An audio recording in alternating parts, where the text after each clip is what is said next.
Naka-receive kasi tayo ng information through our regional director, Police Brigadier General Dominic L. Bacay, na mayroong dadaang itong ang mga carnap vehicle na ito, itong mga motorcycle na ito. So kaya nagsagawa tayo ng joint checkpoint diyan sa bahagi ng Lalig, Chaong, Quezon.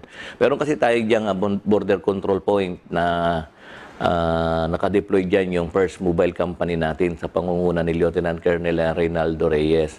So during that time, dumaan nga itong dalawang L-truck na ito, na kung saan very glaring kasi yung nila, mapapansin mo na overload yung karga nila, kaya nasita ito ng ating mga tropa. So, trapa lang kasi ang naka-cover dito. Kaya nung makita ng tropa na nakabukas yung bahaging likod niya, so doon nakita yung mga salansan ng motor at mga pyesa.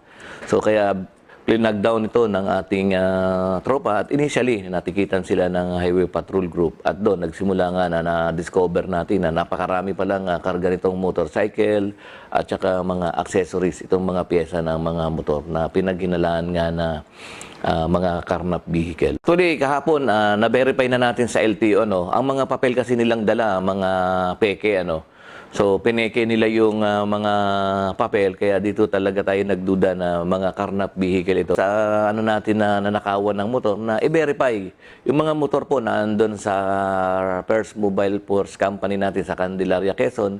And dun po sa mga nawalan ng motor, pwede pong i-verify ninyo doon upang sa ganun talagang makatulong din po kayo doon sa ongoing follow-up investigation na sinasagawa natin.